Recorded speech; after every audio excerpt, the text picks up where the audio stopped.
안녕하세요. 구름이입니다.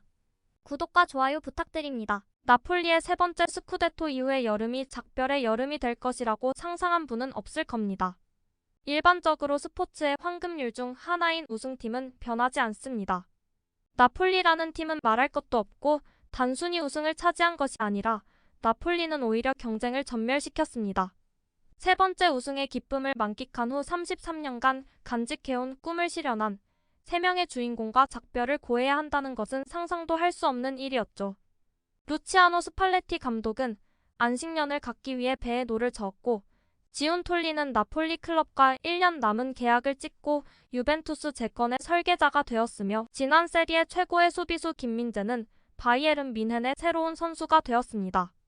유럽 최고의 클럽들이 오시멘을 놓치지 않고 있다는 것은 말할 것도 없고, 뉴캐슬의 레이더망에 포착된 크바라는 거액의 제안을 받고 있습니다. 로자노와 지엘린스키는 여행 가방을 손에 쥐고 있습니다. 나폴리로서 다행인 점은 디 로렌조가 계약을 2029년 6월까지 연장했다는 점과 마리오 루이와 마테오 폴리타노가 연장 계약의 뜻이 있다는 점 정도입니다. 선수단 중 제일 처음 팀을 나선 김민재를 어떻게 생각하고 있을까요? 많은 이야기들이 있지만 비판하는 듯 하면서도 아릿한 보도가 있어 소개해드립니다. 마우로 아바테 기자는 김민재에게 나폴리는 이미 추억이다 라는 말로 시작했습니다. 바이에른 선수로서 김민재는 이미 나폴리를 잊었습니다. 김민재의 첫 마디는 모든 의심을 없애줍니다. 스팔레티 감독의 팀을 역사적인 2022-23 시즌 우승으로 이끈 주역 중 한 명인 이 한국 수비수는 예상대로 자신이 강력히 원했던 조항을 활용했고, 한 시즌 만에 세계에서 가장 유명한 클럽 중 하나인 바이에른 뮌헨으로 떠났습니다. 이미 정해져 있는 듯 보였던 줄거리는 스쿠데토 우승으로 인해 작별의 아픔이 조금은 덜해졌습니다. 하지만 바이에른에서 뛰고 있는 지금, 김민재의 독일 클럽 선수로서의 첫 마디에서 알 수 있듯이 그 성공은 이미 제쳐진 듯합니다. 문화적인 문제일 수도 있습니다. 한국에서는 과거는 존중하되 현재와 미래에만 집중하고 새로운 목표, 새로운 기록, 새로운 정복에 도전할 수 있도록 과거는 뒤로 미뤄두어야 한다고 생각하는 것 같습니다. 하지만 바이에른 뮌헨 선수로서의 첫 기자회견에서 김민재는 모두를 놀라게 했습니다. 적어도 나폴리 팬들은 그가 처음부터 투엘의 팀에만 집중하는 모습을 보였기 때문에 놀랐습니다. 나는 리더가 되고 싶고 어떤 형태든 적응할 수 있다며 이번 도전에 흥분한 한국인 선수는 선언했습니다. 나폴리에서의 시간은 추억으로 남았고 이제 김민재의 삶은 오직 미래를 향해 나아가고 있습니다. 그 어떤 것에도 그 누구에게도 방해받지 않고 현재를 살아가는 방법을 보여준 챔피언의 머릿속에는 오직 바이에른만이 절대적인 우선순위로 자리하고 있지만 그의 마음속에는 나폴리가 남아있을 수밖에 없습니다. 도시, 사람, 열정, 유니폼은 그에게 지울 수 없는 흔적처럼 각인되어 세 번째 스쿠데토의 영웅 중 한 명으로 영원히 불멸의 존재로 남을 것입니다.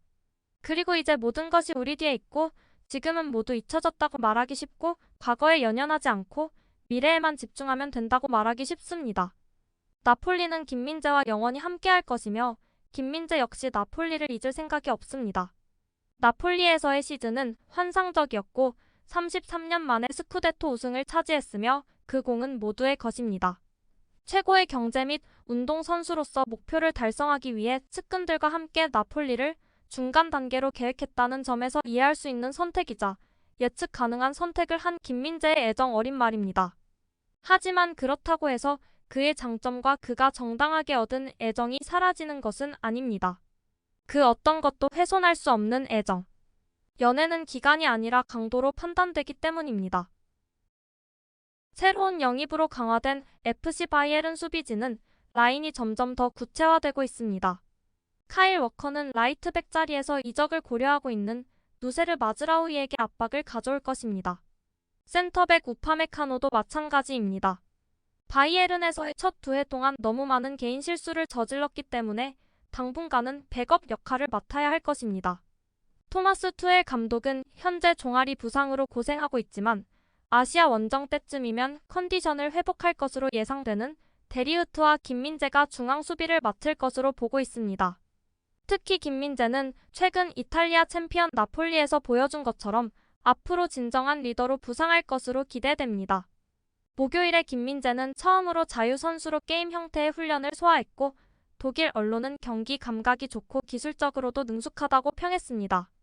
왼쪽 수비수 포지션에서는 알폰소 데이비스와 신의 라파엘 게레이로의 대결이 펼쳐집니다.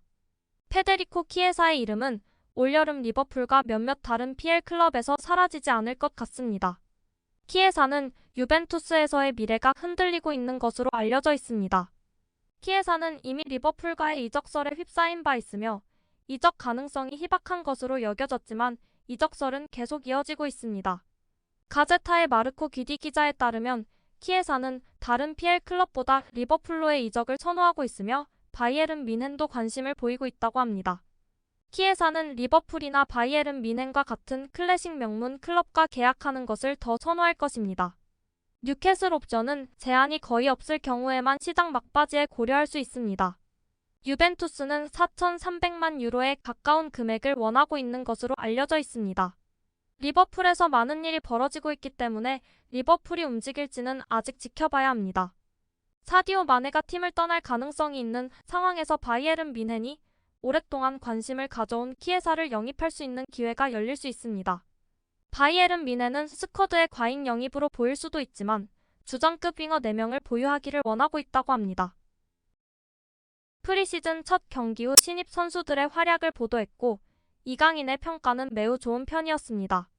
전반전에 파리의 오른쪽 윙어로 출전한 이강인은 첫 터치부터 자신이 얼마나 역동적이고 활기찬 선수인지 보여줬습니다. 상대를 매우 불안하게 만드는 이강인은 항상 골문을 향해 달려들었지만 마지막 3분의 1 지점에서 지원이나 정확성이 부족한 경우가 많았습니다. 파리가 그에게 공을 넘겨주는데 많은 어려움을 겪었다는 점도 아쉬웠습니다. 그의 앞에는 더욱 고립된 마르코 아센시오가 있었습니다. 아센시오는 최선을 다해 슛을 날렸지만 골로 연결되지는 못했습니다. PSG 선수들은 현지 시간 오후 2시경에 일본에 도착했습니다. 구단이 소셜 네트워크에 공개한 대로 수많은 팬들의 환영을 받았습니다. 특히 이번에 입단한 이강인은 팬들과 사진 촬영 및 사인을 하며 팬들의 환호를 받았습니다.